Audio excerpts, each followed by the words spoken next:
Yes papa, j'espère que vous allez bien. Aujourd'hui, on va parler de deux choses que moi j'aime bien et je sais que vous aussi, vous les aimez bien. Il s'agit de voitures et d'argent, d'accord?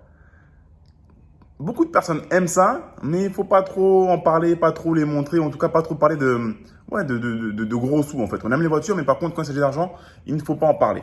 C'est dommage. Je viens de créer un truc qui n'existait pas en francophonie, un système, une méthode pour pouvoir se faire plaisir, acheter des voitures, les conduire sans se faire saigner, sans être le dindon de la farce. Donc, ça s'appelle Hack Automobile. Il y a le lien en description ici. Là. Il y a le lien juste en dessous, allez voir. Hack Automobile. Je vais vous donner par exemple, vous allez me dire, plutôt en commentaire, selon vous, vous allez me faire l'ordre. Vous allez classer ces voitures. On va prendre 1, 2, 3, 4, 5, 6, 7 voitures. 7 voitures que j'ai possédées. Vous allez les classer par la voiture qui m'a fait perdre le plus d'argent en haut et celle qui m'a fait perdre le moins d'argent en bas. D'accord? Ça va être drôle. Vous allez indiquer en commentaire un petit peu ce que vous pensez être, on va dire, la voiture qui m'a fait perdre le plus d'argent et celle qui m'a fait perdre le moins d'argent, voire en gagner. Donc, la première voiture, ça va être Peugeot 307. D'accord? C'est une année 2011. Je l'avais acheté non, c'est une année 2002. Et je l'avais acheté en 2011. Il me semble. Ou peut-être 2008. Bref, Peugeot 307.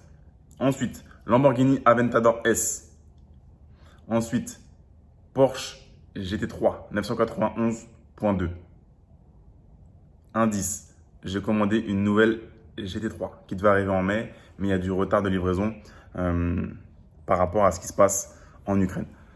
Ensuite, Mégane Break GT pack Renault Sport, je crois. Ferrari 488 GTB Spider.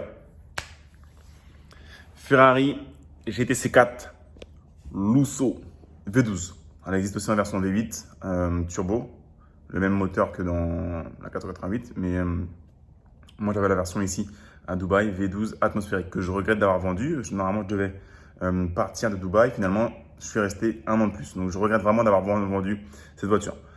Et enfin, Black Hulk Audi RS6. Allez, je vais remettre là les images de ces voitures et mettez-moi en commentaire selon vous laquelle a été la pire affaire, là où j'ai perdu le plus d'argent, et celle en bas de votre liste, celle où j'ai perdu le moins d'argent. Ce qu'il faut comprendre, c'est qu'en fait, toutes les voitures ne sont pas nées égales. Il y a des choses à savoir. Comment bien les acheter, à partir de quelle année il faut les acheter, quel est leur prix plancher. Il y a un prix plancher sur les voitures et en fait, c'est contre-intuitif. Les gens pensent que les voitures, c'est que des passifs, qu'on est forcément obligé de perdre de l'argent là-dedans. Et moi, c'est ce qu'on m'a toujours dit. Oui, donc tu sais, tu perds de l'argent dans les voitures, c'est normal, c'est une passion coûteuse, c'est normal. À un moment, j'en ai eu marre de perdre de l'argent là-dedans parce que je reste un investisseur et je déteste perdre de l'argent tout court. Et à force d'être invité aux événements Lamborghini, Porsche, Ferrari, j'ai commencé à côtoyer d'autres propriétaires de supercars. Et là, j'ai vu qu'il y avait une catégorie de personnes qui étaient différentes. Des gens qui n'étaient pas milliardaires, pas multimillionnaires, des gens beaucoup plus normaux, entre guillemets, d'un point de vue financier. Pas de jugement de valeur, encore une fois, mais qui étaient là et qui avaient leur voiture, ils avaient posé leur voiture sur la pelouse, sur le bitume. Et c'était leur voiture à eux qu'ils avaient payé cash. Et je me suis dit, mais comment ils font? Les gars, ils gagnent beaucoup moins d'argent que tous les autres. Parce que quand on est là, on parle aussi de nos business, nos activités. Et pourtant, ils sont là. Et en fait, ces gens-là, ce sont des hackers automobiles. J'en connais à Dubaï, j'en connais à Maurice, j'en connais à La Réunion, j'en connais en France, bien sûr. Et ces gens-là, en fait, ils arrivent à acheter des voitures et à les rouler, à les revendre sans perdre d'argent. Parfois même, ils en gagnent un petit peu. L'idée, c'est pas de devenir concessionnaire. L'idée, c'est de pouvoir rouler dans une belle voiture, c'est une passion. Et de ne pas se faire violer, pas se faire défoncer dès la première année, dès que la voiture sort du garage. Donc moi, en 2020, j'en ai vraiment eu marre. Il y a eu un shift dans mon mindset. À Attention, j'avais déjà commandé des voitures, malheureusement, que j'ai reçues plus tard. Mais il y a vraiment eu un shift maintenant et toutes les voitures que je vais acheter, et je sais que dans mon audience, il y a beaucoup de personnes qui aiment les voitures, on a cette passion en commun. Eh bien, il y a eu un shift et j'ai décidé de ne plus perdre d'argent dans les voitures, en tout cas beaucoup moins. Donc, il y a des voitures qui arrivent, beaucoup de voitures. Je vais arriver sur la fin de mon jeûne là. J'ai fait 1 an de jeûne. J'ai réfléchi à tout ça, entre autres par rapport à ça. Et j'arrive à la fin du jeûne et ça va repartir sur les voitures, mais rien à voir avec la manière dont je l'ai fait avant. J'aurais voulu savoir ça il y a 5 ans en avance. Donc tout ce que je vais dire là ne va pas plaire à tout le monde, d'accord, notamment les concessionnaires, les garages, les vendeurs, parce qu'ils aiment vendre des voitures à des prospects malléables qui sont sous le coup des émotions et qui sont un petit peu des vaches à lait. Mais voilà, il y a des choses à savoir, le prix plancher, comment est-ce que fonctionne une voiture neuve, où va l'argent, d'accord? Et en fait, c'est une vraie leçon, c'est un vrai cours sur la dépréciation des passifs. Mais ça marche pour les voitures, mais ça va aussi marcher pour un aspirateur Dyson, par exemple, et ce genre de conneries, en fait. Il faut comprendre comment ça marche, une vraie leçon sur l'argent et la dépréciation, et aussi comment faire circuler son argent sur différentes classes d'actifs. Ça peut aussi être de l'art, ça peut aussi être du vin, ça peut aussi être des montres, ça peut aussi être des voitures et bien sûr de l'immobilier et des cryptos ou des actions à fort dividende, bien sûr. Mais ce qu'il faut comprendre, c'est que cet argent-là, on peut le faire circuler sans le perdre, sans le dilapider. Parce que souvent, tout le temps en fait, ou très souvent, l'important, c'est pas toujours de gagner plus, c'est de garder plus. J'ai perdu tellement d'argent dans les voitures. C'est con, j'aurais pu rouler les mêmes voitures et des voitures similaires sans perdre cet argent. Et aujourd'hui, c'est des centaines de milliers d'euros. Mais encore une fois, on apprend, c'est des leçons, d'accord? J'ai avalé mes leçons, j'ai appris. Juste maintenant, la manière dont je vais acheter des voitures, ça n'a plus rien à voir avec comment je l'ai fait auparavant. Par chance, des fois, j'ai fait des bonnes opérations, des fois, j'ai fait de mauvaises opérations.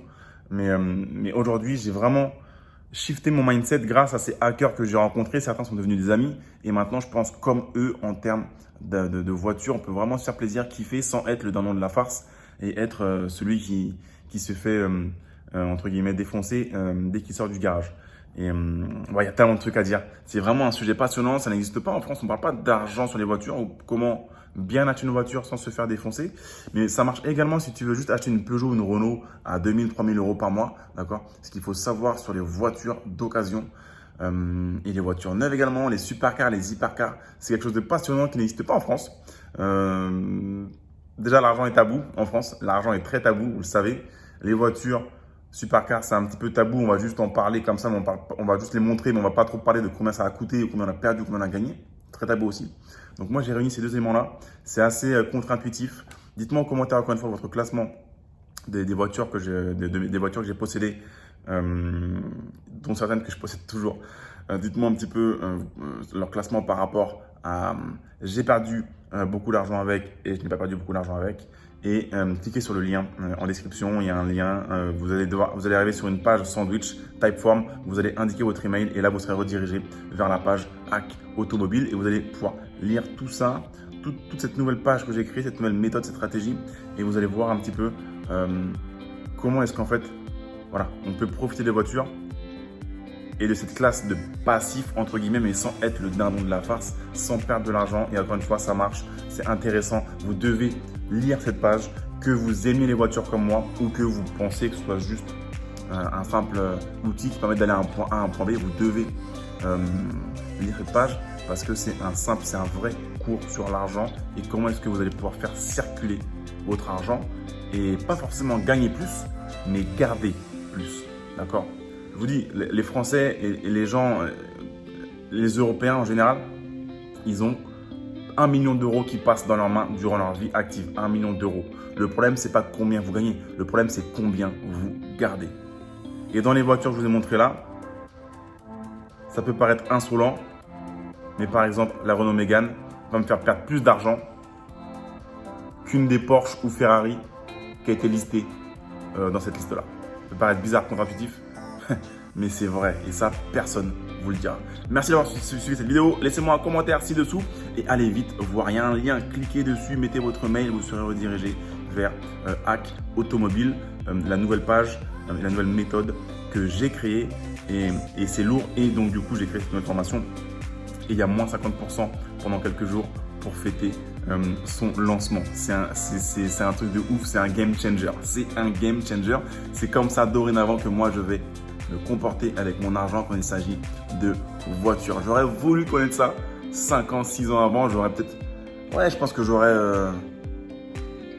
allez, 7, 8 immeubles de rapport en plus dans mon portefeuille. C'est un truc de ouf. Cliquez ci-dessous et je vous dis à tout de suite sur la page. Ciao.